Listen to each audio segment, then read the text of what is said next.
Perfeito. Matheus, ótimo. Então, pessoal, bom dia. Eu vou passar a palavra para o Matheus, que vai fazer a apresentação do nosso palestrante de hoje. Tá? Bom seminário a todos. Joia. Então, a gente tem a presença hoje do professor Leandro Malardo Moreira, né? O professor Leandro Malardo Moreira é professor da UFMG. Um grande prazer ter ele aqui mais uma vez. É um palestrante assíduo do FIMAT. Trabalha na área de nanomateriais, né? Principalmente na área de nanomateriais de carbono, de materiais bidimensionais, e agora também trabalhando com coisas biológicas. O Leandro tem graduação em física pela UFMG, né? Graduação, mestrado, doutorado pela UFMG, fez um pós-doutorado na Universidade de Colômbia e tem experiência na área de física, com ênfase em propriedades ópticas, espectroscopia da matéria condensada, né? Trabalha com Raman,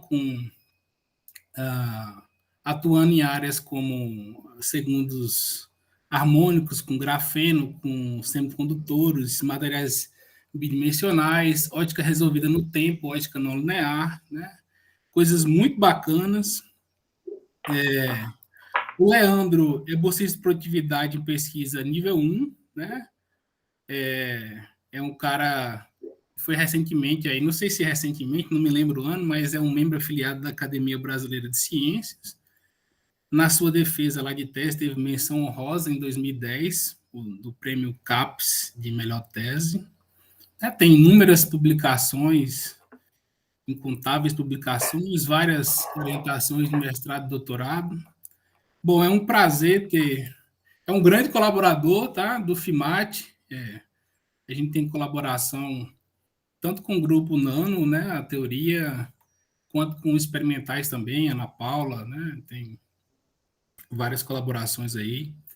E é um grande prazer ter o Leandro aqui. Espero que ele volte mais vezes, que a gente fortaleça aí as colaborações. E muito obrigado por estar disponível e volte sempre, fique à vontade aí para apresentar seu seminário. Beleza. Obrigado aí pelo convite, né? É um prazer mostrar o trabalho que a gente tem fazendo, né? E acho que fortalecer essa colaboração aí com o FOP, que está sendo muito bom, né? Então, acho que a gente pode ter muita coisa para fazer juntos. Deixa eu... Peraí. Deixa eu colocar para compartilhar a tela aqui. Beleza. Acho que a gente esqueceu de ensaiar esse compartilhamento de tela, né? Mas acho que hoje em dia todo mundo domina, né? Essa parte já. Espero que sim. Está dominado. Depois de 2 anos de ensino remoto, todo mundo já está dominado. Eu vou deixar meu vídeo ligado, mas se ficar lento, me interrompe que eu paro. Tá joia, tá tranquilo. Eu deixei meu filho ali no Netflix, então, assim, pode ser que a banda fica pequena. Tá bom.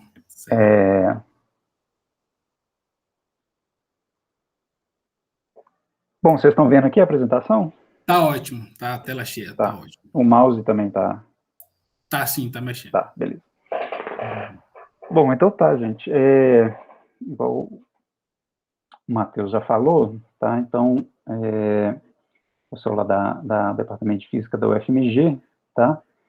E, então, hoje eu vou falar um pouco, assim, espero que dê tempo de falar tudo. Eu acabei colocando alguns slides a mais, acho que justamente para explicar melhor, assim, de maneira mais geral, o que a gente quer fazer do que talvez mostrar tanto resultado. Então, vamos ver se dá tempo de falar tudo. Então, o título que eu coloquei é essa microscopia óptica não linear, tá? E aplicações dessas microscopias ópticas para estudar materiais 2D, tá? E aplicação também na área de biomedicina, né? Então, eu vou falar para um caso aqui da doença de Alzheimer, tá? Bom, então, assim, meu interesse nosso no laboratório, tá? É em estudar exatamente essas interações da luz com a matéria, tá? Então, nesse caso aqui, né, por exemplo, nessa capa aqui do disco do Pink Floyd, aqui eu tenho uma luz incidente branca incidindo sobre um material, que no caso é um prisma, né, e essa luz sofre refração, tá certo? Então, a luz que inicialmente era uma luz branca, contendo vários comprimentos de onda, a luz transmitida, né, refratada, ela vai sair com cores diferentes, e cada cor vai ter um ângulo diferente, né? Então, o que a gente está interessado no laboratório é fazer diferentes espectroscopias, né? Então, por exemplo, aqui eu poderia estar medindo o comprimento de onda em função desse ângulo, de forma que eu vou tentar entender qual que é a interação da luz com o meio, tá? E, a partir daí, eu consigo tirar algumas propriedades dos materiais, tá?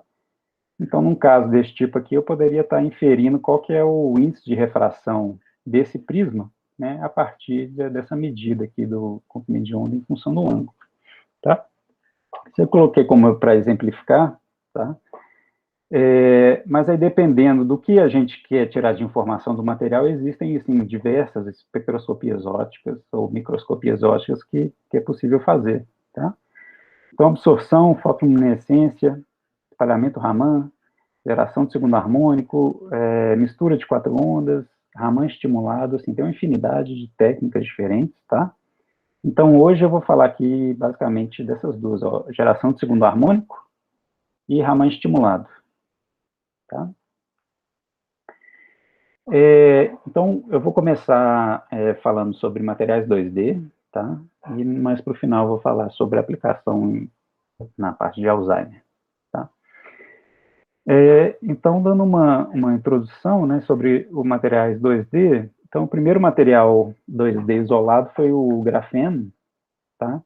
Então, o grafeno é essa folha feita de átomos de carbono, né, onde os átomos de carbono estão dispostos nessa forma hexagonal, né? E é apenas uma camada monatômica. Então, ela é atomicamente fina, né, só tem um átomo de espessura, tá? E essa folha de grafeno, ela pode ser vista assim como, dependendo da forma que você cortar essa folha, enrolar essa folha, ela dá origem a outros nanomateriais, tá? Então, por exemplo, o fulereno, tá, que são essas bolas aqui de carbono, né, foi descoberto em 85, então ganhou o prêmio Nobel, teve os ganhadores do prêmio Nobel pela descoberta do fulereno. Em 91, você teve os nanotubos de carbono, tá? Então, você corta a folha, enrola em formato de tubo, tá? Então, você tem um grafite, que é conhecido, assim, desde a antiguidade, que são folhas de grafeno empilhadas, né, uma em cima da outra, que é onde você tem forças de Van der Waals fracas ligadas entre eles, tá?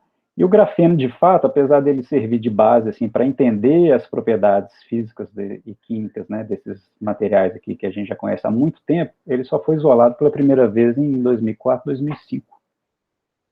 Né, e depois o grupo que isolou veio a ganhar um Nobel também, acho que em 2010, tá, pela descoberta do grafeno, pelo isolar o grafeno. Tá? E o grande interesse, né, do material grafeno tem diversos interesses, tá? Então, para começar, ele tem uma estrutura eletrônica bem peculiar, tá? Que a forma como que a energia dos elétrons, né, que caminham por essa rede hexagonal, depende do vetor de onda, depende do momento do elétron, é uma dispersão linear, tá? A energia depende linearmente com o momento K, tá? O que não é comum em estado sólido. Então, assim, em geral, essa dispersão é uma dispersão parabólica, né? E essa dispersão linear aqui, ela tem diversas propriedades interessantes, tá? Então, por exemplo, isso aqui leva a ter propriedades interessantes como essa alta mobilidade eletrônica, tá? Então, os elétrons se você fizer um dispositivo, né, elétrico feito de grafeno, os elétrons se movem pelo grafeno com baixa dissipação, né, com baixa dissipação de energia, tá? Outra coisa interessante, a membrana, né, de grafeno, tá certo? Ela absorve luz, 2,3% de luz, tá? E, então, assim, ela é bem transparente e, ao mesmo tempo, é um material condutor, né? Com excelente condutividade. Então, você pode pensar em utilizar isso aqui para touchscreen ou aplicações desse tipo, tá? Existem, por exemplo, lasers, hoje em dia, que são feitos, lasers pulsados, que são feitos à base de grafeno, tá? Então, eles utilizam o grafeno como um dos componentes desse laser, tá certo? Enfim, assim, então existem diversas aplicações, estou mostrando só algumas aqui, tá? Bom, depois que veio o grafeno, tá, a comunidade toda começou a tentar achar outros materiais bidimensionais, tá? Porque o que você precisava de ter eram materiais que eram ligados por forças fracas de Van der Waals, e aí tentar isolar uma monocamada desse material, tá? Então já foi descoberto, assim, diversos materiais 2D. Então aqui a gente tem um caso de nitride de boro hexagonal, ele é um isolante, tá? A gente tem o caso dos semimetais, que é o caso do grafeno, siliceno, germaneno, tem vários outros. Tem os semicondutores, tá? Que eu vou falar bastante hoje desses semicondutores aqui, que é chamada a família de calcogenetos de metais de transição. Tem supercondutores, tem metais, bom, tem uma infinidade de materiais, tá certo? Então, por exemplo, esse artigo de 2016, e com certeza já está bem ultrapassado, tá? Então, mais sobre esses de calcogenetos de metais de transição, que eu vou dar bastante exemplo durante o seminário, tá? Então, por exemplo, o MOS2, disulfeto de molibdênio, diseleneto de molibdênio, tem o caso do tungstênio, tá? E o disulfeto de tungstênio, diseleneto de tungstênio. Então, esses materiais aqui, eles são também, eles não são atomicamente finos, igual o grafeno, mas eles têm 3 átomos de espessura, tá certo? Então, o enxofre fica em cima, o metal fica no centro e outra camada de enxofre embaixo, tá? Eles, na forma bulk, tá certo? Então, quando eu tenho vários materiais, um em cima do outro, ligado por força de Van der Waals, ele é um semicondutor de gap indireto, tá? Um semicondutor de gap indireto significa que ele emite luz com baixa eficiência, tá? Mas aí se descobriu, em 2010, que quando você vai para a monocamada, tá certo? Quando você consegue esfoliar uma monocamada desse material, ele torna um semicondutor de gap direto, tá? Então, a eficiência na emissão de luz aumenta, assim, drasticamente, ordem de grandeza, tá certo? E ele emite luz na região do visível, então 1.9 eletronvolts no vermelho, na região do vermelho, tá? Então, ele pode ser usado, assim, para diversas aplicações em optoeletrônica, tá? Como LEDs, tá? Então, por exemplo, aqui tem só um exemplo, que é onde que você tem o WS2, tá certo? E você tem um dispositivo aqui que é feito de WS2, um material isolante, um grafeno em cima, tá? E você aplica uma diferença de potencial entre esse material e o grafeno, tá?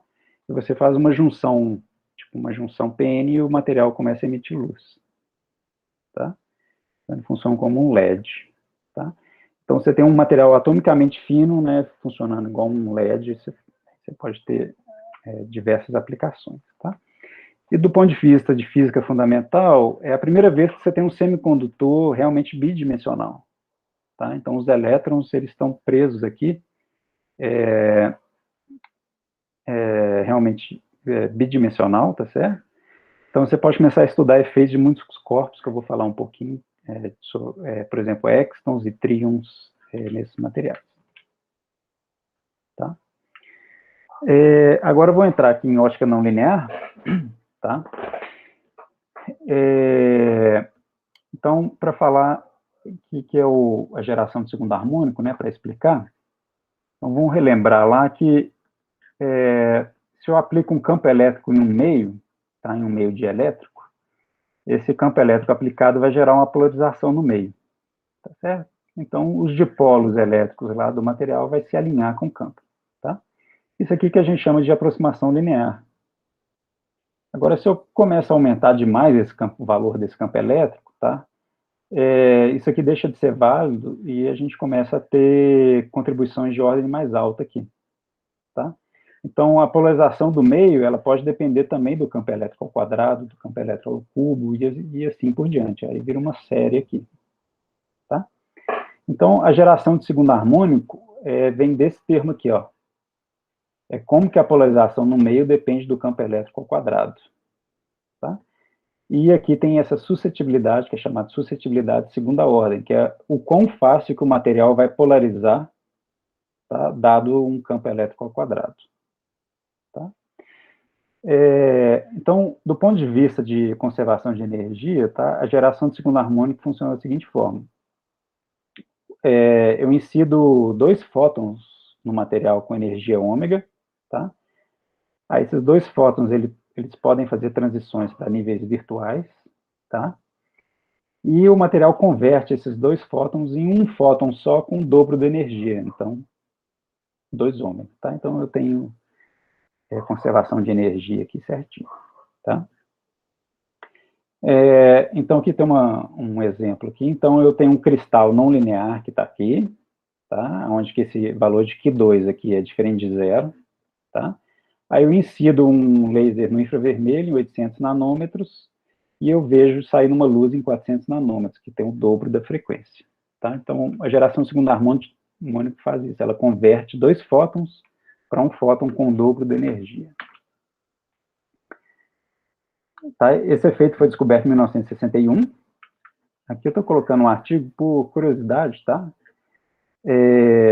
Aqui está vamos falar assim, o espectro que está mostrado no artigo. Então, aqui está o laser fundamental, incidindo no material. O laser tinha um comprimento de onda perto de 700 nanômetros. Tá? E aqui estaria o segundo harmônico, né? O segundo harmônico é um efeito bem mais fraco, tá certo? Então, assim, é um pontinho aqui de nada, na metade do comprimento de onda do laser incidente, tá? Então, assim, era um pontinho tão pequeno que o editor achou que isso aqui, na verdade, era uma sujeira do artigo e mandou apagar. Então, o artigo foi publicado sem a medida experimental do segundo harmônico, tá? Aí depois foi feita uma correção no artigo, né, falando que realmente mostrando o dado experimental de fato, tá certo? Bom, então, só para ficar mais claro aqui, o que é essa geração de segundo harmônico, tá? Então, vamos colocar que eu tenho um meio não linear, com um valor de Q2 diferente de zero, tá? Eu vou incidir um campo elétrico com frequência ômega. Então, vou escrever o campo elétrico incidente com um cosseno de ômega t.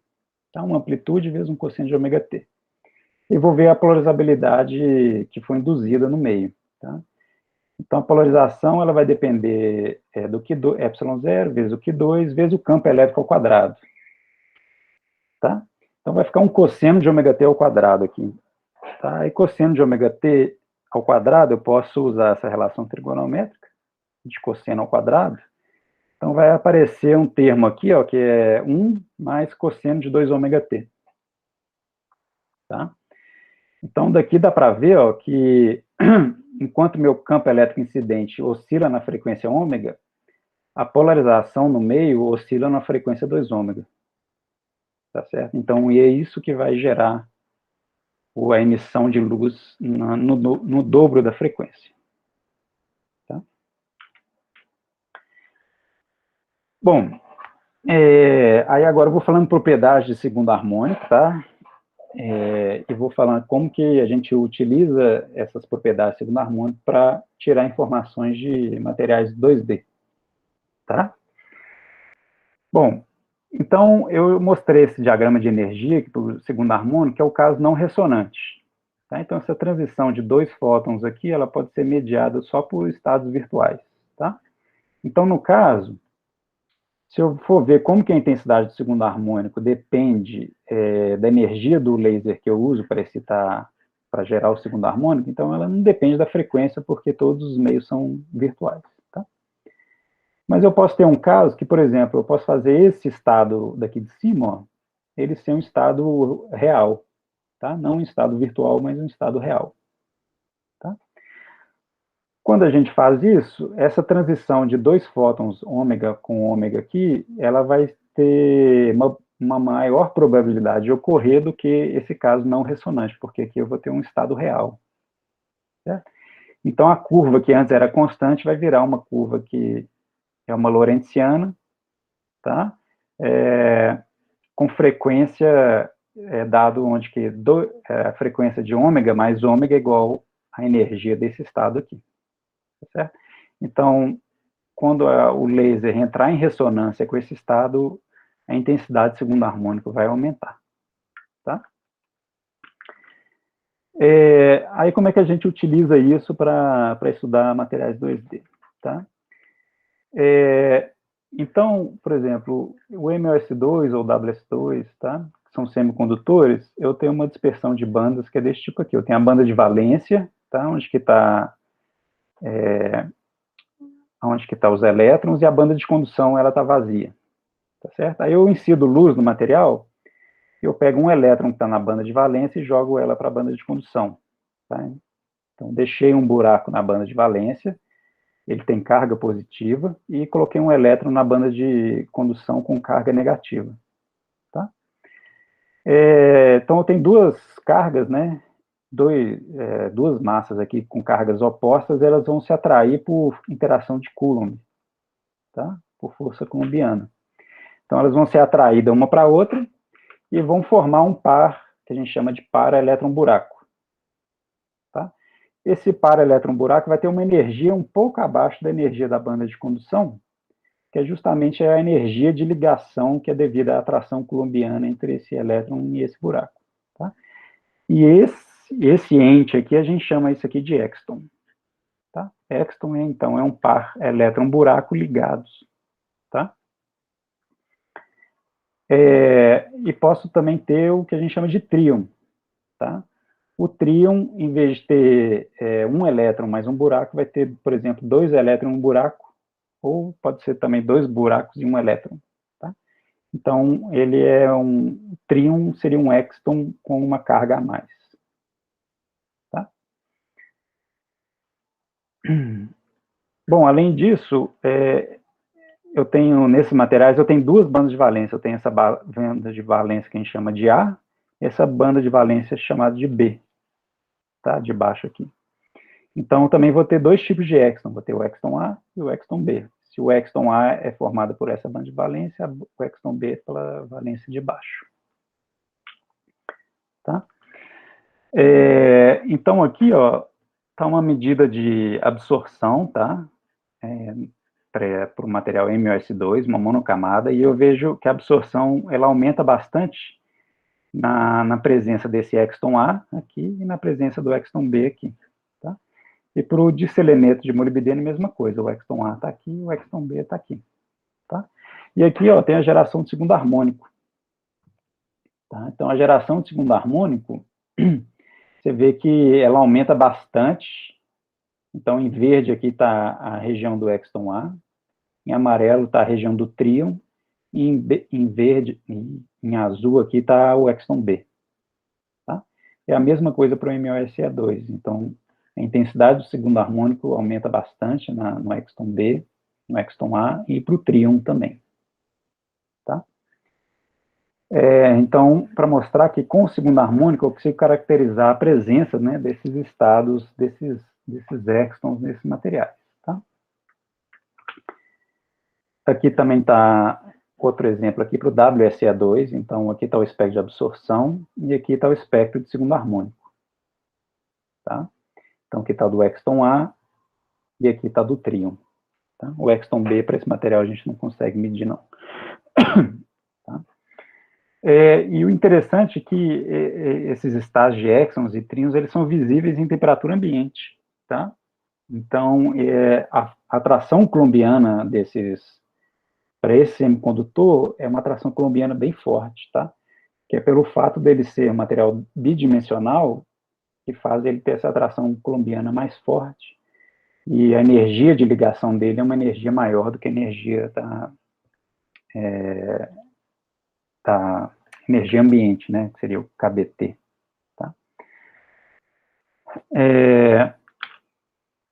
Então, tá.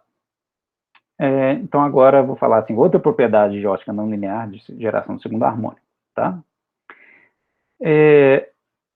Aquela suscetibilidade de segunda ordem, eu não detalhei muito bem, eu apenas falei que ele era um escalar, era um número, né? Mas, na verdade, ele é um tensor, tá? Aquele Q2 lá é, na verdade, um tensor. É um tensor que depende por exemplo, a polarizabilidade criada na direção I vai depender se eu joguei o campo elétrico na direção J ou um campo elétrico na direção K, tá? Então, na verdade, esse Q2 aqui é um tensor, que é um tensor 3×9, tá? Tem ele 27 elementos, tá? E isso aqui vai trazer informações sobre as orientações cristalinas do cristal, tá?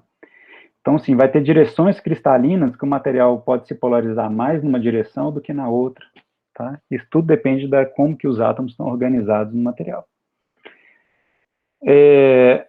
Bom, a primeira coisa importante é se o material tiver simetria de inversão, tá certo? Simetria de inversão é falar o seguinte, é você falar que a direção mais x é igual a direção menos x, mais y é igual a menos y e mais z é igual a menos z. Tá? Você troca, tá? Todas as direções ao mesmo tempo. Isso é simetria de inversão. Se o material tem simetria de inversão, então, se eu inverter o campo elétrico, então se o campo elétrico está na direção mais x, e agora eu jogo um campo elétrico menos x, a polarização que era no sentido positivo tem que inverter para o sentido negativo, ela tem que acompanhar o campo elétrico, tá? Só que o segundo harmônico, ele depende do quadrado do campo elétrico, né? É o campo elétrico vezes o campo elétrico, aqui. Aí negativo vezes negativo vai dar positivo, tá certo? E isso não pode dar uma polarização negativa quando eu inverto o campo, tá certo?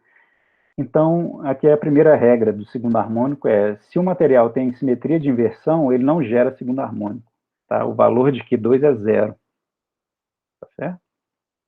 Então, isso aí, daqui a pouco eu vou mostrar um exemplo disso, tá? E a outra coisa, dependendo da simetria do cristal, se for um cristal hexagonal, se for um cristal cúbico, tá? Os elementos desses tensores mudam, tá certo? Eu só coloquei aqui como exemplo, só para vocês verem que os elementos do tensor mudam, tá? Então, o que eu quero dizer com isso se eu fizer uma medida de polarização do segundo harmônico, tá? Tentar ver qual que é a polarização do campo elétrico gerado do segundo harmônico, eu vou estar descobrindo quais que são as simetrias que tem no meu cristal, tá? Vou conseguir descobrir aí quais que são as orientações cristalinas desse cristal também, tá? Então, vamos supor aqui, um caso que eu tenho uma simetria do tipo C2, tá? Simetria C2, você roda de 180 e o cristal continua o mesmo, tá? Então, aqui você incide um laser com uma certa polarização, ele gera o segundo harmônico com uma certa polarização, tá? Então, quando essa polarização incidente está alinhada com o eixo do cristal, tá? Aí ele vai gerar um segundo harmônico máximo, tá? Aí, se eu vou rodando o cristal, tá certo? Aí a intensidade do segundo harmônico vai diminuindo, diminuindo, diminuindo, e ela vai ser mínima quando a direção cristalina do cristal for ortogonal ao laser incidente, tá certo? Então, se eu fizer uma medida de polarização e der uma curva desse tipo, um 8 aqui, eu vou saber que existe uma simetria do tipo C2 no meu cristal, tá? Se for um cristal que tem simetria C4 é rotação de 90 graus, por exemplo, cristal cúbico. Se for um cristal cúbico, ele tem rotação de 90. Se eu fizer esse experimento, vai aparecer 4 pétalas, tá? E eu sei que ele tem uma simetria de 90 graus. Se for um cristal hexagonal, tá? Vai aparecer essas 6 pétalas aqui, aí eu sei que é um material que tem simetria hexagonal, tá? Ou trigonal. Tá? Bom, eu agora vou mostrar, então, como utilizar essa propriedade, né, para entender esses materiais 2D, tá? Bom, Aí só um pouquinho aqui de motivação, por que é importante a gente determinar qual que é a estrutura cristalina desses materiais 2D, tá? Qual que é a orientação cristalográfica deles, tá? Isso passou a ter maior importância a partir de 2013, tá? Quando o pessoal começou a empilhar um material 2D diferente um em cima do outro, tá? Então, você pode ter grafeno em cima de nitride de boro, pode ter nitride de boro em cima de MOS2 e assim por diante, tá? E mais do que isso, tá? Agora, além de poder empilhar um material em cima do outro, você pode rodar um em relação ao outro, tá? Quando você, por exemplo, aqui tem uma imagem de 2 grafenos, tá? Tem um grafeno em vermelho e um grafeno em azul. Quando eles estão alinhados certinho em cima do outro, tá? Você só tem 2 redes sobrepostas. Mas se você coloca um ângulo entre as 2 redes, você começa a ver formação desse padrão periódico aqui, né, de claro, escuro, que isso aqui é chamado de padrão de Moiré, tá? Então, além dos elétrons estarem sujeitos à periodicidade do cristal, ele também vai estar sujeito à periodicidade dessa rede de Moiré que foi formada, tá? Então, isso aqui tem implicações bem interessantes, tá? A primeira delas foi descoberta em 2018, que foi a supercondutividade do grafeno, tá? Então, esse grupo aqui, ele tem 2 grafenos, um em cima do outro, com um certo ângulo, que eles chamam de ângulo mágico, né? E eles observaram supercondutividade, tá? Um outro caso aqui, tá? Então, por exemplo, MOSE2 com WSE2, um em cima do outro, tá? Rodado também com um certo ângulo, tá? Então, o que eles viram é essa condensação de extons, tá certo? Então, exton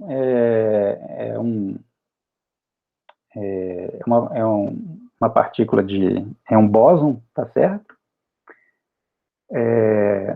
Então, eles observaram a condensação de bósons nesses 2 materiais, quando você coloca um em cima do outro, tá certo? Bom, então, isso para falar que, assim, determinar a orientação cristalográfica dos 2 materiais é importante para a gente poder conseguir alinhar um material em cima do outro, certo? Então, seria ideal, né, a gente ter uma técnica que é capaz de fazer isso, né, de determinar a direção cristalográfica entre diferentes materiais, sem precisar de uma preparação de amostra muito difícil e que seja rápida o suficiente, tá? E também não danifica a amostra, né? Então, vou mostrar aqui para a geração de segundo harmônico, tá? Então, aqui, ó, eu tenho uma imagem ótica de um MOS2, tá? Essa parte mais fina aqui é uma monocamada de MOS2, essa parte aqui é uma bicamada, são 2 camadas, aqui são 3 camadas, e aqui é 2 camadas de novo, tá? Aqui tem uma imagem de força atômica, que dá para caracterizar o número de camadas, então tem 1, 2, 3, 2, tá? E aqui uma imagem de segundo harmônico, de geração de segundo harmônico. Então, vocês veem que na região da monocamada, tem uma emissão de segundo harmônico muito intensa, certo? A região de 2 camadas não tem nenhuma emissão de segundo harmônico, e 3 camadas tem, tá? Então, voltando lá sobre as propriedades de simetria do cristal, quando eu vejo a bicamada de MOS2, tá? A bicamada de MOS2 é um material que ele tem simetria de inversão, tá? Eu posso trocar mais x por menos x, mais y por menos y, mais e menos e, tá? Ele tem essa operação, então o valor da suscetibilidade de segunda ordem é igual a 0. Então ele não gera segundo harmônico. Então é justamente isso que eu estou vendo, ó. Uma camada não tem simetria de inversão, ele gera segundo harmônico, né? 2 camadas não gera, 3 camadas, aí ele gera. Aí, na verdade, camadas ímpares vão gerar segundo harmônico, camadas pares não vão gerar segundo harmônico. Tá? Aí a gente fez também um experimento variando a polarização do laser incidente, né? Então, eu tenho por exemplo, a orientação cristalina da minha amostra, tá? Aqui é o metal molibdênio, aqui são os enxofres, e eu giro a polarização do meu laser incidente com relação a esses eixos X e Y do meu cristal. Aí eu observo, então, fazendo um plot polar da intensidade do segundo harmônico em função desse ângulo, essa simetria, né, de 6 pétalas, que caracteriza um sistema que tem uma simetria trigonal ou hexagonal, tá certo? As duas, no caso do MOSE2, ele tem uma simetria trigonal. E mais do que isso, eu consigo tirar quem que é esse ângulo φ0, tá? Esse ângulo φ0 é o ângulo que a polarização do laser incidente estava rotacionado com relação ao eixo X da amostra, tá? Então, com isso, eu consigo orientar certinho qual que é a direção cristalográfica dessa amostra. Eu consigo falar assim, essa amostra está rodada de 5 graus, tá? Aí eu posso medir, por exemplo, amostras diferentes, mostro um MS2 com 5 graus, o outro eu sei que está com, sei lá, 10 graus. Aí eu vou e consigo rodar um em relação ao outro para empilhar um em cima do outro com uma orientação determinada, tá?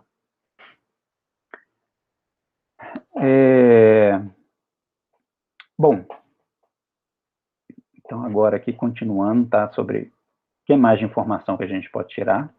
Então, acabei de mostrar, né, que a gente consegue tirar informação sobre a cristalografia da amostra, orientação dos eixos cristalinos e da estrutura de bandas, né, que é aquela parte dos extons, né.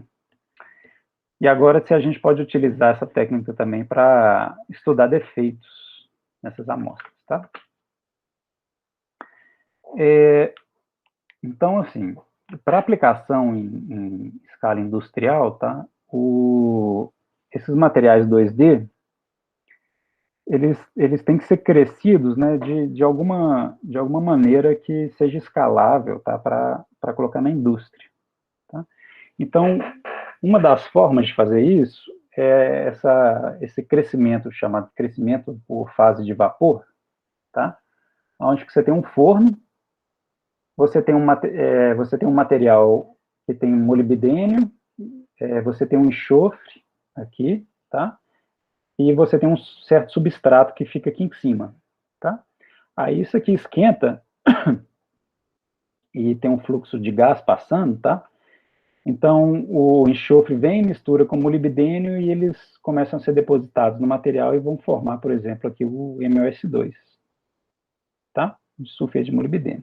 Aí consegue fazer esses amostras que já ficam bem grandes, tá? Pode cobrir o substrato inteiro aqui, tá? Agora, qual que é o problema dessa rota? É que ela gera muito defeitos, tá certo? No material. Então, por exemplo, nesse trabalho aqui, ó, eles fizeram a luminescência, tá? A emissão de luz desse material, tá? O MOS2. Então, eles veem que a luminescência, onde que tem a borda do material, a luminescência começa a ficar fraca, tá?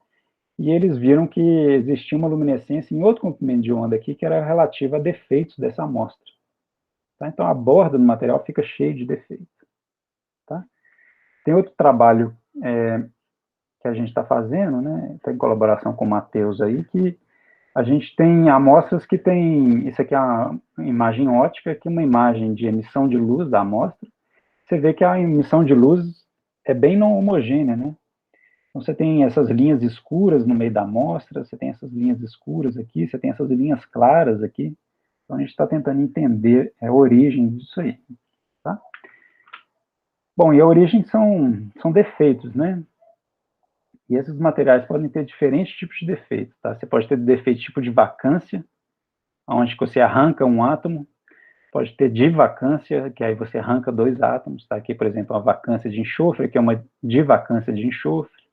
Você pode ter vacância do molibdênio, tá? E assim, você pode ter vacâncias mais complexas, e assim vai, tá?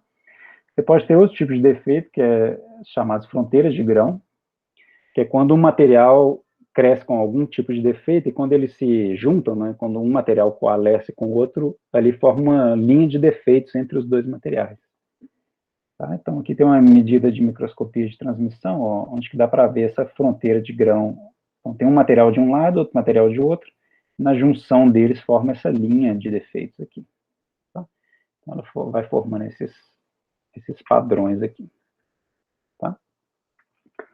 Bom, aí a gente estudou essas amostras, né, crescidas por essa técnica de crescimento de CVD, tá? Por segundo harmônico. Então, aqui tem uma imagem de segundo harmônico, tá?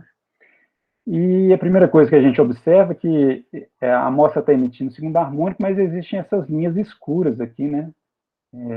Essa aqui, tá? Aí a gente voltou e tem esse trabalho de 2014 que mostra, então, que o que acontece aqui é que o segundo harmônico gerado nessa região e o segundo harmônico gerado nessa região, eles sofrem uma interferência destrutiva, tá? Que deixa a intensidade do segundo harmônico muito fraca na junção desses dois materiais, tá? E é exatamente onde que acontece essas fronteiras de grão que estão aqui, tá?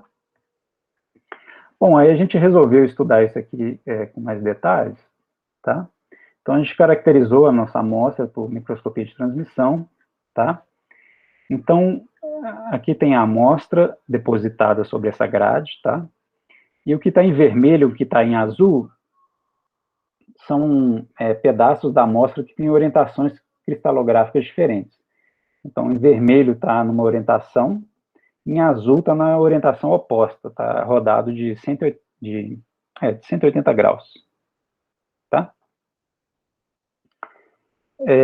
E bem no meio dos dois, tá, tem uma fronteira de grão, tá certo? Então, tem uma imagem da fronteira de grão aqui, tá? Então, você vê que tem essa fronteira de grão formando tem esses 4 átomozinhos aqui, ó, tá? E às vezes forma um defeito mais complexo aqui também, tá? Bom, aí o que a gente fez? A gente colocou o laser de segundo harmônico onde que não tem esse defeito de fronteira de grão, tá? E a gente observou como que é a emissão do segundo harmônico, tá? Qual que é o padrão, a emissão espacial desse segundo harmônico. E ele é bem homogêneo, tá certo? O laser incidente é uma gaussiana, então, assim, o laser emitido também é uma gaussiana, tá? Agora, quando a gente coloca na fronteira de grão, aparece isso aqui, ó, tá? No meio fica a linha escura, que era o que o artigo anterior já tinha explicado, falando que era interferência destrutiva, tá? Mas aparece também a emissão nesses ângulos grandes aqui, ó, tá? Essas 2 faixas aqui, tá? Com esses ângulos maiores aqui emitindo, tá? Bom, aí a gente fez um modelo simples, assim, de 2 cargas, tá? Então, por exemplo, eu tenho 2 cargas, não, 2 dipolos, tem 2 dipolos elétricos separados por uma distância d, tá? Esse dipolo está fazendo o papel de um material numa orientação cristalina e o outro na outra direção cristalina, tá certo? E eles têm um ângulo de rotação que é de 180 graus, tá? Que a gente determinou usando a microscopia de transmissão, tá? E a gente calculou qual que seria a emissão do segundo harmônico, tá? A emissão espacial, tá? A potência emitida por um ângulo sólido, que é isso aqui, tá? E o que a gente observa é o seguinte, para emissão com baixos ângulos, tá? A interferência é exatamente destrutiva, tá? Mas para ângulos maiores, tá? A interferência deixa de ser destrutiva e começa a ser construtiva. Então, você tem emissão de segundo harmônico também, só que para ângulos grandes. Tá? Esse aqui seria o mesmo desenho 3D aqui. Então, eu tenho um material emitindo de um lado, outro material emitindo de outro e a fronteira de grão no meio. Tá? Então, a emissão com ângulo pequeno, tá? Perpendicular à amostra aqui, não tem emissão de segundo harmônico, tá? Mas para ângulos grandes você tem emissão de segundo harmônico, tá? Bom, vou até pular isso aqui. Então, o que a gente fez?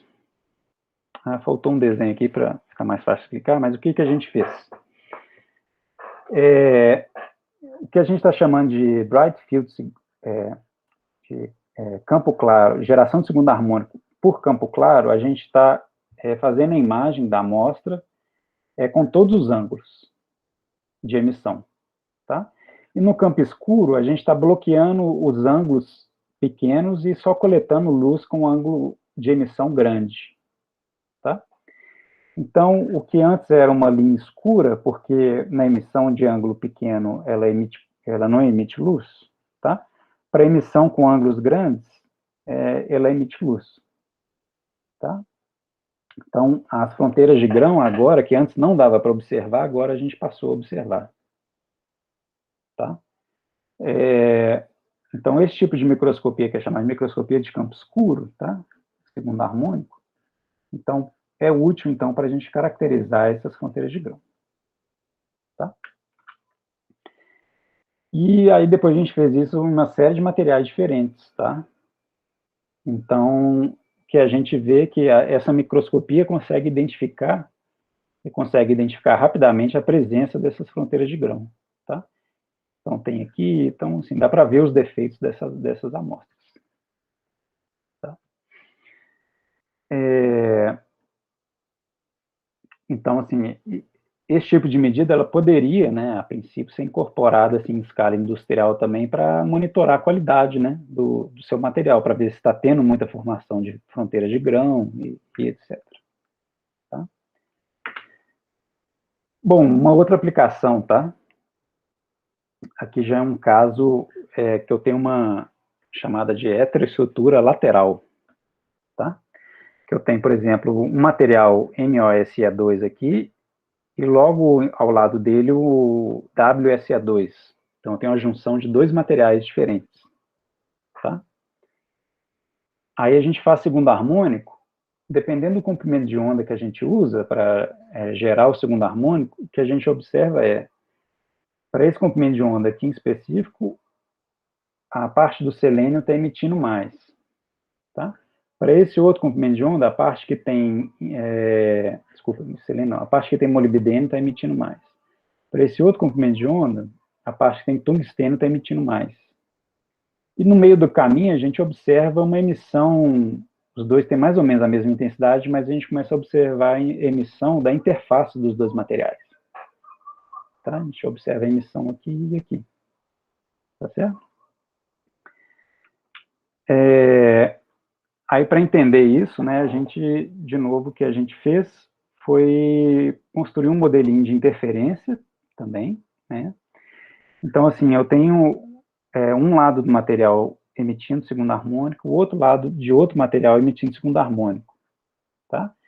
E a parte da junção dos dois materiais, eu tenho uma interferência, tá? Que no caso é uma interferência construtiva, que então permite a gente visualizar essas interfaces aqui, ó, beleza? Bom, eu vou pular essa parte aqui, mas aí a gente fez para vários comprimentos de onda, fez um modelo e vê que ajusta bem, tá, para esse modelo de interferência construtiva, tá? Vou passar aqui para dar tempo de falar tudo. Agora, por último aqui, um outro tipo de defeito que a gente conseguiu medir por segundo harmônico é defeito em nitride de boro, tá? Então, o nitride de boro ele é um isolante, tá? Ele é um semicondutor de gap largo, que é chamado, tá? Ele tem, isso aqui é lá no ultravioleta, essa energia, tá? E descobriu-se que os defeitos tipo vacância desse material, tá? Aparecem alguns picos de emissão de luz na região do visível, mesmo ele sendo um semicondutor de gap largo, tá? E mais do que isso, descobriu que ele essa emissão de luz via esses defeitos é uma emissão de fóton único, tá? Então, assim, a emissão de fóton único, os fótons são emitidos uma vez eles são emitidos em intervalo de tempo distintos, tá? Então, isso aí pode ser usado como plataforma, assim, para utilização em ótica quântica, por exemplo, tá? Bom, aí o que a gente fez foi achar esses defeitos. Então, aqui tem uma imagem da emissão de um defeito. Aqui é a emissão de luz desse defeito. E aqui é a imagem de segundo harmônico. Tá? Então, a gente via que aonde tinha o defeito, a emissão de segundo harmônico era mais intensa. Tá? Então, aqui tem um outro defeito, uma outra emissão de segundo harmônico. Tá? E aqui é para dois defeitos distintos. Tá? Esse aqui emitia em 680 nanômetros, esse aqui o outro emitia em 610 nanômetros. Tá? E aqui, ó, a emissão de segundo harmônico para esses defeitos, em comparação com a emissão do segundo harmônico de um nitride de boro, que tem muito pouco defeito. Então, a gente pegou um nitride de boro bom para comparar e comparou com um nitride de boro, de certa forma, ruim, né? Que está cheio de defeitos. Tá certo? Então, a gente viu que a emissão de segundo harmônico ela é aumentada aí da ordem de uma ordem de grandeza, tá? Quando eu tenho a presença desses defeitos. Tá? Então, nesse trabalho, a gente caracterizou isso, apesar de ter várias questões em aberto. Tá? Por exemplo, a gente não sabe o mecanismo por que o segundo harmônico é aumentado. Tá? Então, assim, a gente relatou o que aconteceu, mas a gente não sabe muito por que isso acontece. Tá? Bom, estou em tempo ainda? Pode ir, tá muito bom, pode ir. Beleza. Eu vou entrar, então, na parte... Então, agora, assim, vou finalizar essa parte segundo harmônico, tá? Eu vou entrar no que a gente chama de microscopia vibracional, tá? Vou dar um primeiro exemplo aqui, que é de espectroscopia Raman. Tá? Então, a microscopia Raman, a espectroscopia Raman, tá? A gente pode incidir, então vamos incidir um laser com um certo comprimento de onda, por exemplo, no verde, em uma certa molécula. Tá? Então, no caso aqui, um metano, por exemplo. Tá? Carbono com 4 hidrogênios. Essa luz vai interagir com o material e a gente observa a emissão de 3 comprimentos de ondas diferentes. Tá? A gente observa a emissão de um comprimento de onda igual ao comprimento de onda incidente, que é chamado de espalhamento elástico, ou espalhamento Rayleigh, tá? Que não há perda de energia ou nem ganho de energia nesse processo. Tá? Mas aí a gente observa também que existe emissão de uma luz com energia menor e de uma outra luz com energia maior. Tá? E essa luz com energia maior e menor é o que vai dar origem, então, ao espalhamento Raman. Tá? A energia que foi perdida do verde para o azul, pro verde para o vermelho, ou ganha do verde para o azul, é energia vinda dos modos normais de vibração dessa molécula. Tá? Então, a molécula de metano, no caso, ela tem vários modos normais de vibração. Tá? Então, por exemplo, um deles é o estiramento aqui do hidrogênio. Esse hidrogênio vai para cima, esse outro vem para cá, esse outro vem para cá, esse outro vem para cá. Seria esse modo de respiração. O carbono fica parado e os hidrogênios fazem esse movimento. Tá? E o que a gente observa é o seguinte, aqui está o comprimento de onda do laser incidente, a gente observa várias bandas, tá certo? Com comprimento de onda menor e comprimento de onda maior. Então, isso aqui a gente chama de espalhamento Stokes, quando há perda de energia, e o espalhamento anti-Stokes, quando há ganho de energia. E cada banda dessa aqui, ela tem uma posição muito específica que depende desse material. Tá? Então, o metano ele vai ter um número de picos bem específico e em posições muito bem específicas. Tá?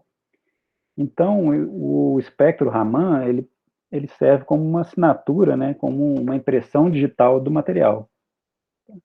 Então, se você fizer um espectro de uma molécula, você consegue identificar que molécula é essa através do espectro Raman. Tá? Às vezes, lógico que às vezes pode ser muito difícil fazer isso, né, mas a princípio é possível. Tá? Bom, agora a microscopia Raman, a espectroscopia Raman, ela tem um problema que é um processo onde a probabilidade de acontecer é muito baixa. Tá? Em geral, a cada 10 a 6 fótons que você incide na sua amostra, apenas um gera um espalhamento tipo Stokes. Tá certo? Então, é um processo muito pouco eficiente. Então, o que significa que você, para tirar um espectro Raman de uma amostra, você tem que medir vários minutos. Tá? Se você quer fazer uma imagem, por exemplo, tá? Quer fazer uma microscopia igual a gente está fazendo segundo harmônico, tá? Isso vai demorar horas, tá certo? Então, assim, uma imagem Raman, para caracterizar um material, pode demorar várias horas. Tá? E a razão disso, tá? Eu vou dar uma razão clássica, um modelinho clássico, que é o seguinte. Vamos pensar que o nosso material seja um oscilador harmônico, tá certo? Um oscilador harmônico que tem uma frequência de vibração muito bem determinada, ω-ni, tá? E eu estou incidindo um campo elétrico externo, né, a luz, com uma frequência ω1, tá? Então, o que a gente pode pensar é que essa frequência do oscilador externo, desculpa, a frequência do campo externo está forçando esse oscilador aqui a oscilar numa frequência, tá? Então, é igual o caso do oscilador harmônico forçado, né? Você tem um oscilador harmônico, uma força externa com uma frequência diferente da frequência do oscilador, tá certo? Então, o grande problema disso é que a frequência da luz que a gente usa para fazer Raman é muito diferente da frequência do modo normal de vibração, tá? Então, o espalhamento Raman, ele é pouco eficiente, tá? Agora, existem várias técnicas de melhorar isso, tá? Então, vou falar aqui de uma que a gente fez, que é o seguinte: agora, em vez de utilizar um laser com frequência ω1, vou utilizar dois lasers diferentes. Então, vou utilizar um outro laser ω2, onde que a frequência desse ω2 vai ser dado por ω1 menos a frequência de vibração, tá? Eu vou selecionar isso aqui para fazer essa ressonância aqui. Aí, quando eu tenho duas frequências, né, como é que fala? Duas frequências propagando em um meio, tá? Vai ocorrer o fenômeno de batimento, tá? Então, o batimento, eu vou ter um batimento que vai ser a frequência, por exemplo, ω1 mais ω2, tá? Eu podia ter colocado a continha aqui, ó, mas olha só, ω1 mais ω2, onde que ω2 é dado por ω1 menos ω2, não, desculpa, vai ter uma frequência ω1 menos ω2, né? Como ω2 é ω1 menos ω-ni, tá? Então, a frequência de batimento vai ser exatamente ω-ni, tá certo? Então, uma das frequências que vai estar dentro desse material vai estar na frequência de ressonância do oscilador aqui, tá? Então, vou estar, uma componente dessa frequência vai estar na frequência de ressonância. Então, o espalhamento Raman ele vai ser amplificado, tá? Bom, aí eu não vou entrar em detalhes não, mas então assim, basicamente o que a gente tem que usar é um laser, tá, com duas frequências diferentes. Então, aqui tem um laser com uma frequência que está em vermelho e em outra em azul, tá? E eu consigo mudar a frequência um em relação ao outro de forma a sintonizar diferentes frequências de vibração da molécula que eu estou interessado, tá? Bom, então aqui está só um exemplo, tá? Então a gente montou o aparato experimental para fazer isso. Aqui está um exemplo de uma imagem Raman de bolinhas de poliestireno, tá? Essas microesferas de poliestireno, ela tem 3 microns de tamanho, tá? A gente está medindo um modo normal dela que está nessa frequência aqui, em 3.050 cm-1, tá? E essa imagem inteira aqui, ó, que tem 150 por 150 microns, ela foi feita em menos de 1 segundo, tá? Se fosse fazer Raman, um equivalente de uma medida Raman dessa aqui, demoraria algumas horas para fazer, tá?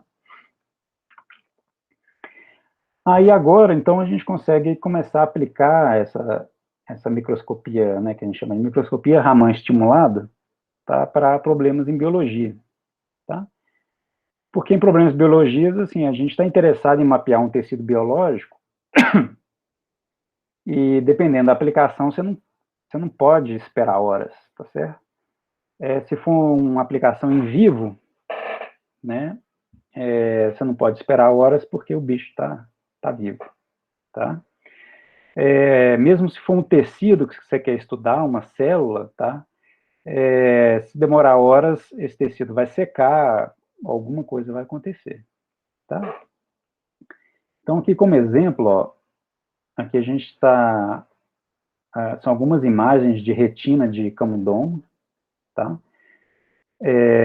Então, aqui são as células ganglionares, tá? Aqui a gente está mapeando a membrana dessa célula, que é rica em lipídio, tá? A gente consegue mapear pelo Raman o lipídio dessas células. Aqui também é retina, tá? Aqui dá para ver um vaso sanguíneo com as hemácias lá dentro do vaso sanguíneo, tá? Aqui está os fotorreceptores da retina. Então, o fotorreceptor, ele tem uma cara de uma bolinha aqui, aí ele forma uns feixes assim, tá? Também a gente está medindo a membrana da célula, tá? Aqui tem as hemácias, tá? A hemácia tem uma vibração Raman bem intensa nessa região, tá? Então, aqui está as hemácias. Aí agora eu vou mostrar o trabalho que a gente tem feito, tá? Para se detectar Alzheimer através dessa microscopia Raman estimulado, tá? Bom, então a doença de Alzheimer, né, ela foi descoberta no início do século XX, né, pelo Alzheimer, tá? Quando ele estudou essa paciente, tá? Que ela era uma paciente já idosa e tinha uma série de demências, né? Então, quando ele estudou, né, depois que ela faleceu, ele estudou o cérebro dela e viu que o cérebro dela estava com inúmeros acúmulos, né, umas placas, que ele fala aqui que existia uma substância especial no córtex do cérebro, tá? Que são essas coisas pretas aqui, tá?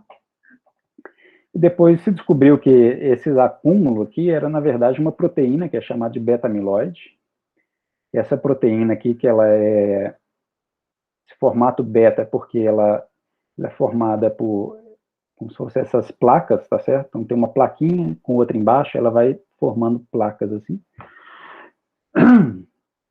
Que é diferente de uma proteína do tipo hélice, que ela é enovelada em formato de hélice, tá? Então, essa proteína, ela é uma proteína que é comum, o corpo gera essa proteína, tá? Para algumas funções do corpo, e por algum motivo, ainda não se sabe hoje ainda, tá? Exatamente o papel da beta-amiloide, mas a presença de beta-amiloide no cérebro, ele é um marcador da doença, tá? Então, hoje, por exemplo, o diagnóstico clínico de Alzheimer, então ele é feito com o médico, né? Ele olha para o paciente, vê os tipos de demência que ele está tendo e tenta enquadrar aquilo como Alzheimer. Um diagnóstico mesmo, assim, molecular, para falar assim, ele tem acúmulo de beta-amiloide, a pessoa tem que fazer, por exemplo, tomografia, né, do cérebro, tá? Então, tem uma série de problemas, é muito caro, e a pessoa tem que tomar, como é que chama? Aqueles contrastes radiofármacos, né, que emitem radiação, que é o que vai ser detectado na tomografia, tá? E os médicos falam que, na verdade, assim, é muito difícil fazer um exame com uma pessoa que já tem Alzheimer, porque você tem que ficar horas parado dentro do equipamento, tá? Então, realmente é problemático. Então, assim, existe muita pesquisa de diagnósticos alternativos para Alzheimer, tá? Então, vou falar de uma ideia, assim, né, que a gente tem utilizando espectroscopia Raman, tá? Então, a primeira coisa que a gente fez, esse aqui é um projeto grande, que é em colaboração com o professor Ado Joro, também lá da Física, da UFMG, tá? E um professor da Escola de Medicina, tá? Então, quem pegou muito pesado na parte inicial do trabalho, tá? Foi um aluno de doutorado do Ado, que ele era biólogo, tá? Então, a gente fez uma colônia, né, de camundongos, que eram camundongos que têm Alzheimer, tá?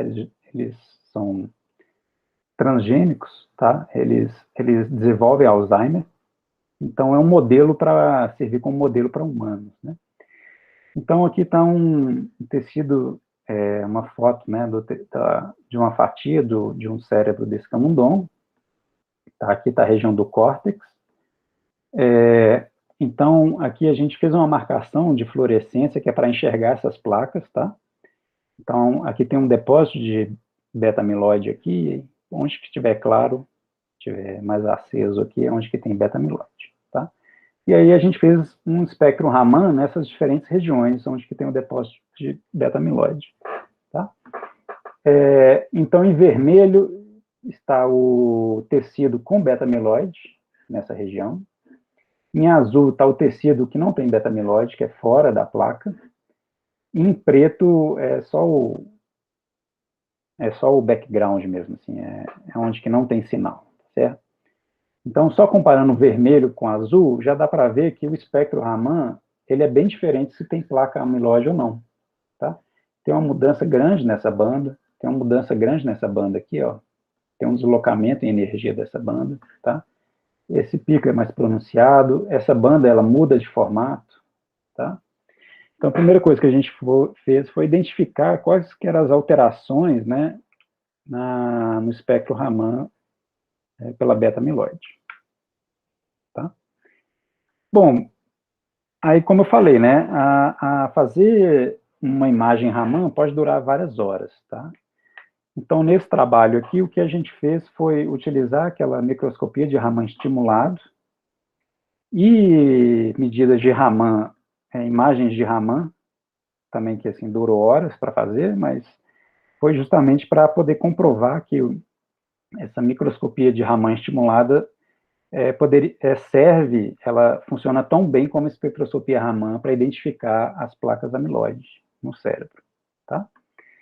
Então, aqui são placas, tá? O que você está vendo mais claro são sempre as placas, em diferentes frequências, que são aquelas frequências que a gente observa maior mudança, né? Maior facilidade em detectar a beta-amiloide, tá? Então, você vê que o Raman estimulado ou a imagem Raman, eles trazem a mesma informação, com a grande vantagem disso aqui durar pouco tempo, poucos segundos, tá? Enquanto isso aqui dura horas para fazer. E, além disso, você tem um contraste muito melhor nessa imagem de cima do que na imagem de baixo, tá? Bom, além disso, né, com essa medida de SRS, tá, a gente achou novos marcadores também, tá? A gente achou essas outras duas bandas aqui, tá? Que ela fornecia exatamente onde que estavam as placas amiloide também, tá? Então, aqui tem uma placa, tá? Então, aqui está um zoom dessa placa nessa frequência de 3070 e nessa outra frequência de 3019, tá? Vocês vão ver aqui que tem uma certa diferença, ó. Esse aqui em 3070 eu estou vendo um núcleo da placa e em 3019 eu estou vendo a parte ao redor da placa, tá? Então, vou explicar aqui. Essa parte aqui, ó, que a gente estudou algumas placas com uma resolução ótica melhor, tá? E o que dá para ver é justamente isso. Dependendo da frequência que a gente usa, a gente enxerga o núcleo da placa e dependendo da frequência, a gente enxerga ao redor da placa, tá? Então, o que é bem interessante é que com esse tipo de, utilizando, né, esse Raman estimulado, a gente não só consegue ver que tem a placa, mas a gente consegue ver características da placa na parte do núcleo e a parte externa, tá? Então, a parte do núcleo, ela é formada por proteína beta-amiloide, tá? Essa frequência detecta bem a proteína, mas o redor da placa, ela é rica em lipídio, tá? Porque o que acontece é que essa placa aqui é uma placa que o corpo entende isso aqui como uma inflamação, gera uma inflamação. O corpo entende isso aqui como uma coisa estranha, né? Então ele ataca a placa, tá certo? Ao atacar a placa, vem células de defesa, ficam em volta dessa placa aqui e geram inflamação. A inflamação vai gerar células mortas, tá certo? E que fica várias membranas da célula aqui, então a gente vê os lipídios dessas células aqui em volta, tá? Então, com o Raman, não só a gente vai poder identificar essas placas, mas a gente vai poder estudar, assim, a evolução dessa placa, tá? Ver realmente como que o corpo reage a essas placas aqui, tá? Então, tem um trabalho que foi aceito há pouco, eu não vou mostrar nada, mas que a gente estudou diferentes placas com diferentes estágios de evolução, tá? Para conseguir determinar, assim, se o camundongo era um camundongo mais jovem ou era um camundongo mais idoso, tá certo? Só olhando pela cara dessa progressão dessa placa, tá? Bom, para terminar, então, assim, no geral, tá? Para falar, assim, que a microscopia, então, geração de segundo harmônico, a gente consegue determinar várias propriedades de materiais 2D, tá? Defeitos, as direções cristalográficas, e essa parte de microscopia vibracional, tá? Eu acho que é um campo ainda muito novo, tá certo? Não só para a gente, mas para a literatura em si, assim, é uma coisa que está começando as aplicações dessa microscopia de Raman estimulado, tá? E para a parte de biologia, acho que pode haver ter várias aplicações interessantes. Bom, então só para terminar, então, agradecer novamente o convite, agradecer a atenção, tá? Eu fico aí aberta a perguntas. Perfeito, Leandro. Muito obrigado. Excelente, bom, excelente palestra. Vamos agradecer aqui ao Leandro uma palminha, algum barulhinho aí, né? Qualquer... Valeu, obrigado. Legal. Eu gostei muito da parte inicial, principalmente da sua palestra, porque ontem na aula de TE, os alunos que estão aqui, né, na TE, na pós, a gente estava discutindo justamente essa relação não linear entre o campo elétrico e a polarização, e você, o começo do seu seminário, você reforçou isso, né? Então foi quase um follow-up, uma continuação da nossa aula de ontem. Eu já vou cobrar eles na próxima aula para agora me falar o que você... beleza. detalhe que você discutiu. Legal. Eu vi que já tem uma pergunta da Bruna. Bruna, por favor. Ei, pessoal, tudo bem? Ei, Bruna. Eu tinha levantado a mãozinha, na verdade, para fazer uma algazarra pela palestra ali, mas eu tenho uma pergunta, assim. Parabéns, né? Eu achei muito bacana, realmente aplicações aí que estão em altíssimo nível. Com relação a essa questão da análise da proteína no cérebro, não tem nenhuma previsão para fazer esse tipo de análise in situ ainda, né? Aí o que você está fazendo é tirando o substrato de matéria orgânica e fazendo a análise dele em lâminas.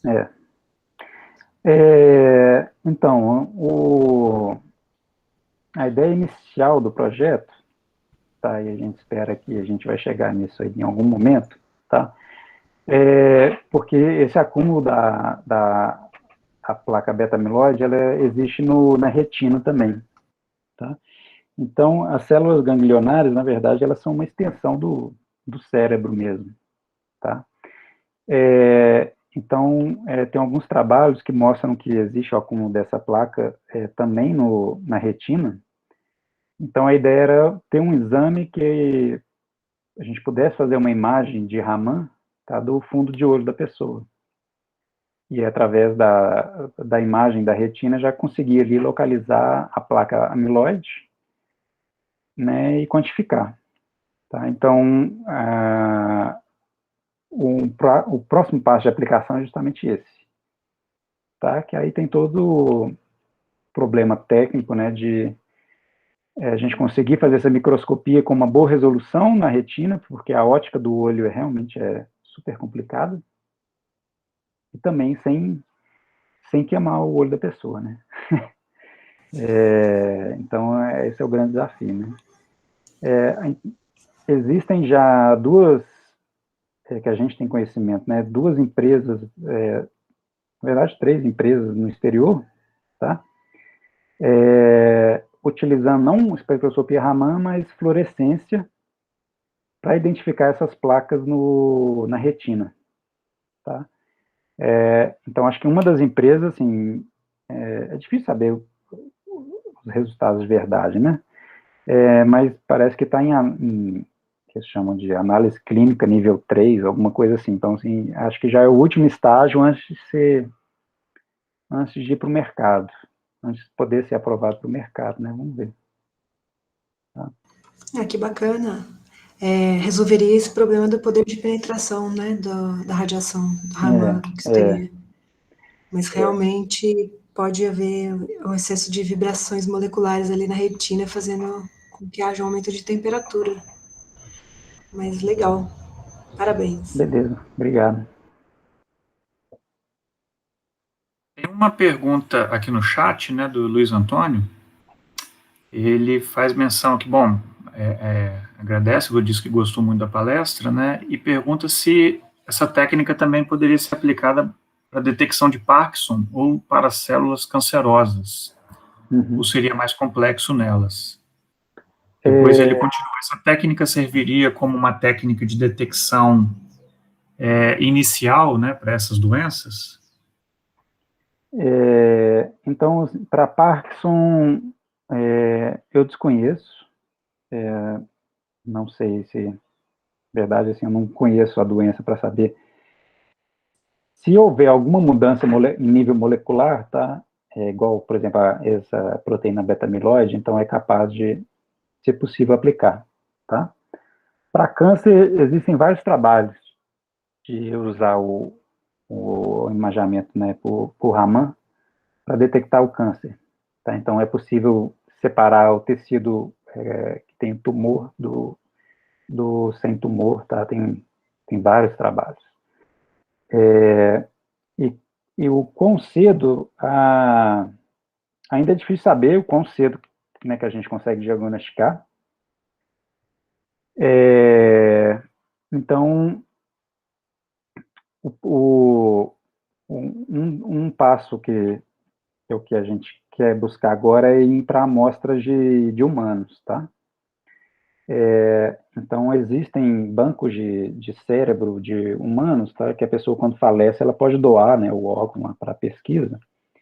Então, existem bancos dedicados para estudo de Alzheimer, tá? Então, nossa ideia é pegar amostras desses bancos e começar a tentar estudar a evolução, né, dependendo do estágio da doença que essa pessoa foi diagnosticada, né, e tentar ver como que é o Raman e sair comparando, né, para a gente conseguir saber o quão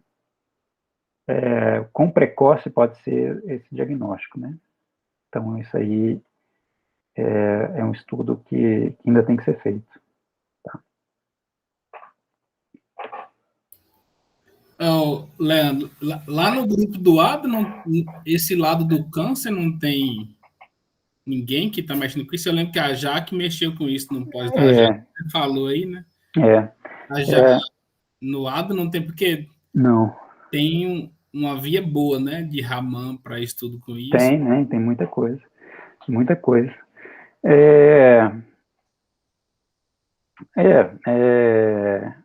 Assim, a gente começou pelo Alzheimer, né?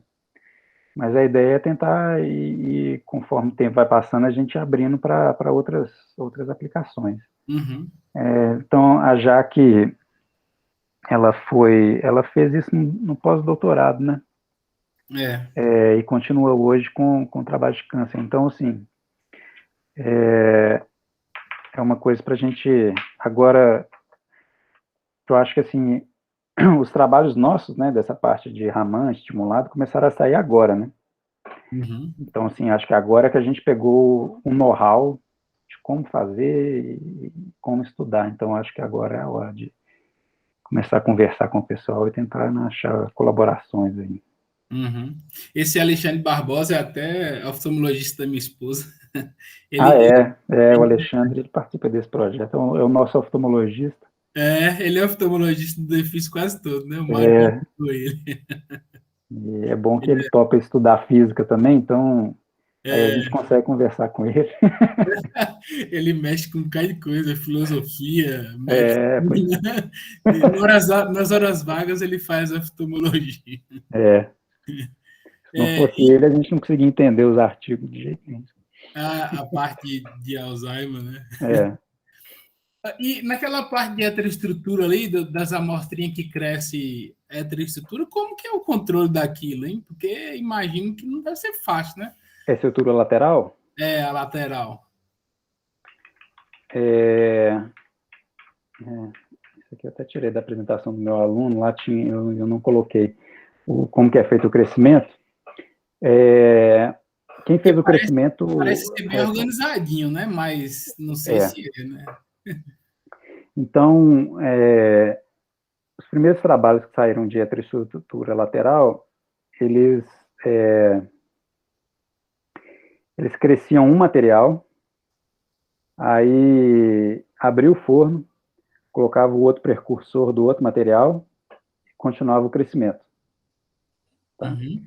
Aí o que acontecia é que as interfaces eram muito defeituosas e tinha muita liga. Uhum. Tinha uma transição bem suave entre um material e outro. Tá? Aí a pessoa que fez essa amostra aqui, o Prasanna, ele desenvolveu uma técnica no doutorado dele, hoje ele é professor na Índia, que aí ele coloca os dois materiais juntos, mas aí, eu sou leigo, tá? Mas parece que um dos precursores, ele é melhor carreado, acho que por hidrogênio, e o outro é melhor carregado por argônio. Tá? Entendi. Então, o que ele faz, ele troca o gás, ele cresce um pouco aí troca o gás, cresce o outro, tá? Entendi. E esse trabalho dele publicou na Nature, por exemplo. Então, realmente foi a primeira pessoa que cresceu isso aqui de forma bem sharp mesmo. Assim. As imagens de microscopia de transmissão são muito bonitas. Assim. É um material e logo do lado o outro. Porque parece que não tem nenhuma fronteira de grão ali, não tem, né? Parece que não tem não. Parece o Janus, só que o Janus lateral, não é Janus, né? Exato. É bem, bem interessante. E nesse caso aí, aquele lance dos defeitos, tipo, que a gente está estudando, não aparece nada, tipo, que imaginei que aquele crescimento com vacâncias, né, nas linhas que apaga, não parece. Aparece. A amostra então tem uma qualidade melhor, né, sei lá. Pode ser. Boa pergunta, eu não sei, viu? Pode ser. Nesse aí qual? É WS2 e... Esse aqui é MOSE2 e WSE2. É diferente. Agora, eu apresentei só essa, tá? No artigo aqui, se você for ver, tem as do enxofre também. Entendi. Tá? Tá. Uma pergunta interessante, né? Então, tem vários trabalhos teóricos também mostrando essas junções. Algumas formam junção PN. É bem legal. Eu dei uma pesquisada nisso uma época. E você já chegou a ver alguma coisa de Moiré, de TMD? Tipo, os caras conseguem crescer por CVD, bicamado desses trem, ou é só ainda não. Não, né? Não, eu sei que tem gente tentando. Mas por enquanto os padrões de Moiré são todos via transferência de um material em cima do outro. Aham. Tá? Então, assim, os padrões de Moiré, a gente está começando a estudar essas heteroestruturas verticais, mas bem no início ainda, assim, tentando ainda, batendo cabeça, fazendo amostra ainda. Uhum. Uhum. Mas a ideia seria realmente aí eu usar o segundo harmônico para entender essas heteroestruturas também. Bacana. Joia. Muito obrigado aí pelo seminário. Ver se alguém tem mais perguntas. Se alguém tem mais perguntas aí, pessoal. Eu tinha uma pergunta, lembrei aqui. Porque, assim, essa parte do Alzheimer é muito interessante. Eu fiquei perguntando, finalzinho ali, vocês já fizeram algum pedido de patente, alguma coisa assim, ou ainda não é o momento, sei lá? Ainda não é o momento, porque a patente seria, por exemplo, para o equipamento, esse de fazer o Raman de fundo de olho. Aham, entendi. Tá? Até agora, realmente, foi essa parte científica. Tá? A gente tem um que não é patente, é chamado de... Nossa, esqueci o nome. Alguma, tipo, know-how, alguma coisa know-how. Esqueci o nome que eles dão. Uhum. Que é só...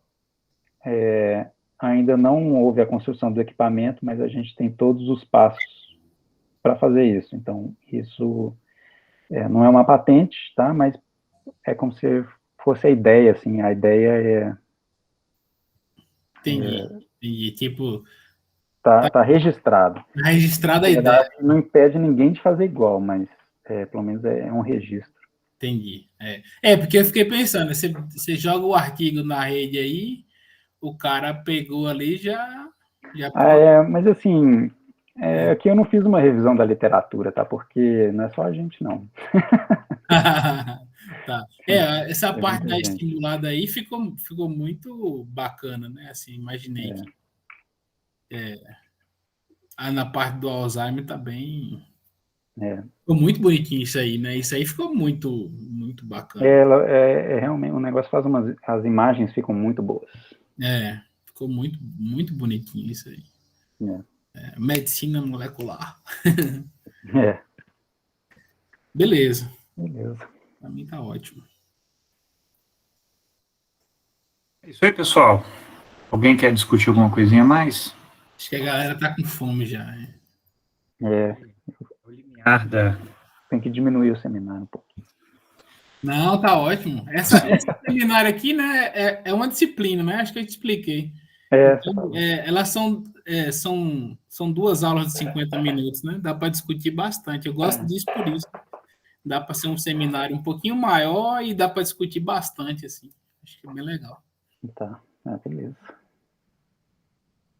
Então vamos fechando, pessoal. Leandro, agradecer mais uma vez aqui, muito bacana, tá? Obrigado aí de novo pelo convite. Esperamos contar com você presencialmente em Ouro Preto em algum momento. Beleza, com certeza. Futuro, né? Vamos ver se, acho que ano que vem, com certeza vai. As coisas estão voltando ao normal, Voltar lá no Passo. A gente foi no Passo, não foi? Foi no Passo? Você tem que me levar lá, senão não vou ir, não. Tá prometido. Presencial. Paga também, Matheus? Se for palestrante, tem que pagar, né?